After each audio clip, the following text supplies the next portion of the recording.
What's going on, everyone on YouTube? This is Very Mellow Man, and welcome to my video, Skyrim PlayStation mods that you can use to give yourself the SimonMagus experience. What I mean by that is, while we won't have its entire suite of mods on PlayStation, we can in fact still choose from a handful of mods that will essentially allow us, in order to, well, basically change our game for a vanilla plus experience. We won't be changing too many mechanics in a way that will make the game feel unlike Skyrim, and this will be a suite of mods that you'll be able to pick just in case that is more to your liking than what NICAon has in store for us. Up first, we have Adamant, a perk overhaul. A complete overhaul of all 18 perk trees, balanced around vanilla perk gains. Popular features such as magic scaling and sneak attacks or spells are integrated into the perk system itself as abilities for you to acquire. Sneak Archer is more powerful than ever, believe it or not.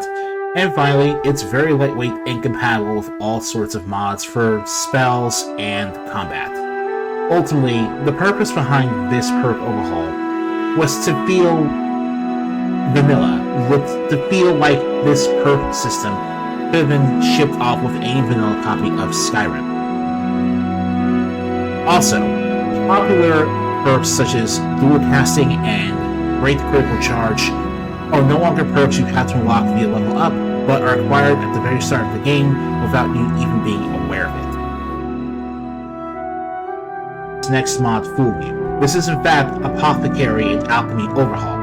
It's just that suddenly Dad's version of the mod was the only one allowed to stay up on Nexus after the original was taken down by SimonMagus himself. So, with this version of the mod, Apothecary is a complete overhaul of Skyrim's alchemy system designed to balance around existing potions and poisons, while adding powerful new effects to the game. Essentially, you'll have new food ingredients as well as new alchemy ingredients to use in the game, like so. Dragon ingredients especially are brand new. And you'll be able to craft new potions and new foods for you to use in-game to, well, you can see for yourself here.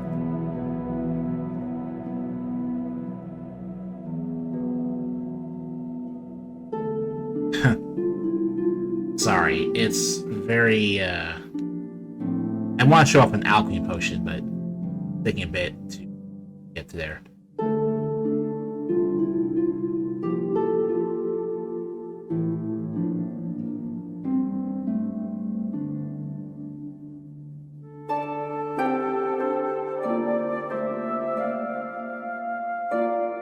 There we go.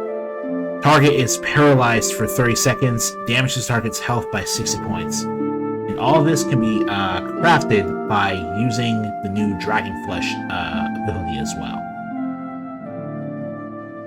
And there you go. Really powerful poison right there. Fade and Blunt would be the combat overhaul by SimonMagus as well.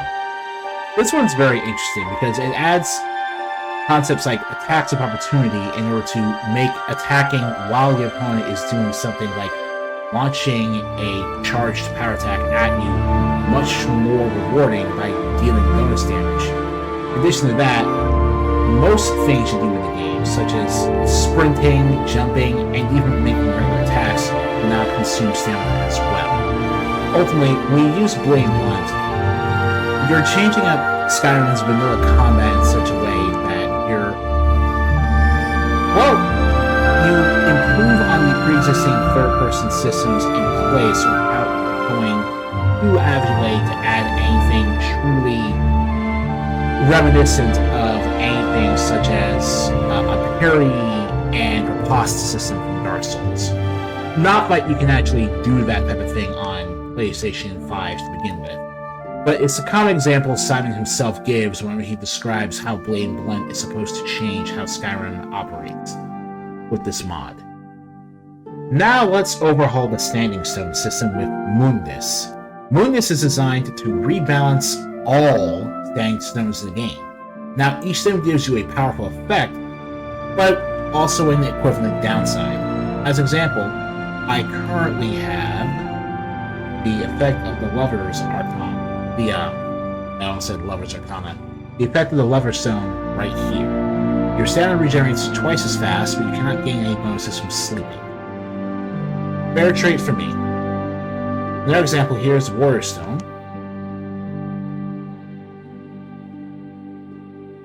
Let's see here. You have 50 points of extra health. Blocking and bashing are 25% more effective. Not exactly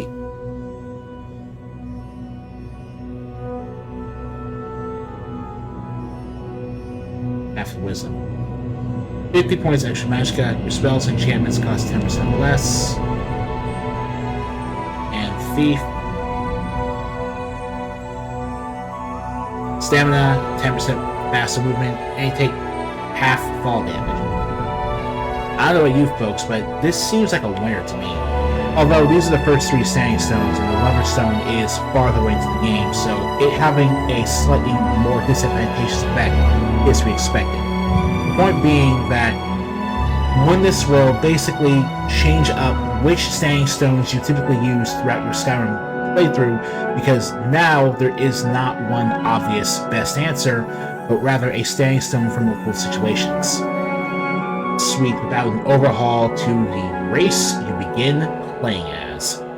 We are using Aetherius, a complete overhaul of Skyrim races designed to balance the game's racial passages and add powerful new gameplay options. So, basically, instead of everyone having a passive and an active power they can use once per day, all races now just have passive abilities for you to use. For example, Argonians have a passive that lets them gain bonus poison and disease resistance, and lets their potions last 50% longer in addition to breathing underwater. On the other hand, Britons now have magic resistance increased by 25%, as well as a 10% chance to absorb magicka. That's technically a nerf. Let's go with High Elves, for example. Your magic is increased by 50, and we have 50% bonus magic regeneration instead of the Highborn power. Ultimately, when you pick a race, you're not necessarily picking a race who will have some sort of effect that will make the game, well, they'll, convince you to play the game in one linear direction. Most of the races are now balanced out to incentivize you to try out different builds with them, instead of always, say, going for a orc that only uses two-handed warhammers. Something like that. Thaumaturgy not only improves the enchanting system to add brand new enchantments to the game, it does remove certain enchantments in order to prevent you from exploiting the game to create overpowering enchantments that would destroy game balance. If that doesn't sound fun to you, I understand why, but please, I implore you, at least give this particular version of the enchantment a good chance. For example, we can destroy this Iron Balax of Corrosion to learn the Damage Armor enchantment, and likewise destroy Damage Weapon to learn that one as well. As for new enchantments, let's take our humble Iron Helmet and add 2 brand new enchantments to it. Fortified Armor Rating, which can give us a bonus of 100 additional armor rating, and Fortified Shout, which increases the shout damage we can inflict by 50%, thanks to using a Grand Soul Gem.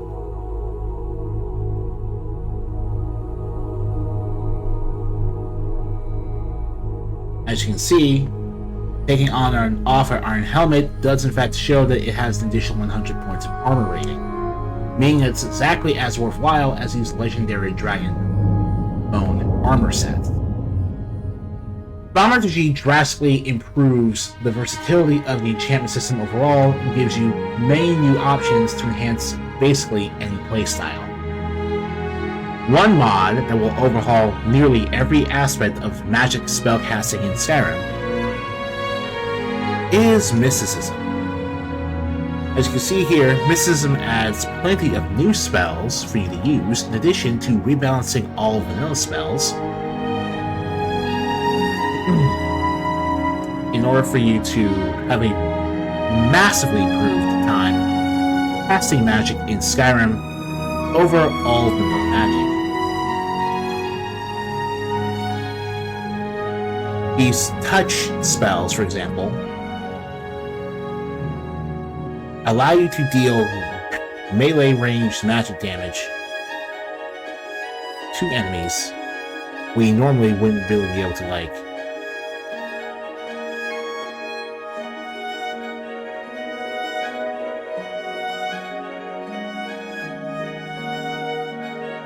And that's just a small taste of what Mysticism has in store for you, humble spellcasters of Skyrim.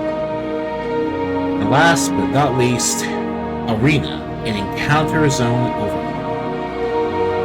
To make a long story short, because I won't really be in a position to read any descriptions to help me talk about this, what Arena does is it adjusts the maximum level and improves the enemy variety, well, the enemy rank, of random mobs you will find within pretty much every interior. So basically, if you enter a early level dungeon, the maximum level for enemies in that dungeon will be like 6. And even then, the boss of the dungeon will only be like level 7, but still not be that impressive. So what you're going to be seeing here is what happens when you face someone in a... Basically, the enemies will now be leveled up to the point where they will be way more powerful, perform way more actions.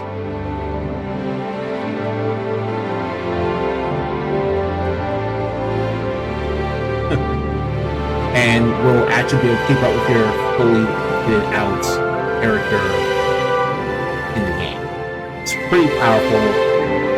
Really simple mod from the sounds of it, but it does a lot to help make traversing dungeons feel like a danger, no matter how powerful you get. And that has been my video covering every available mod that will give you the SimonMagus experience in Skyrim for the PlayStation.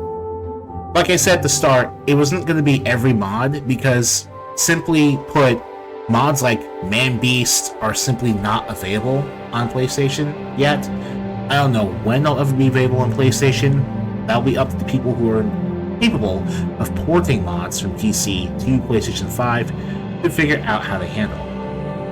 As for me, like I said, my next video on this particular subject matter will be covering all NICA mods that'll be available to reimagine your experience through Skyrim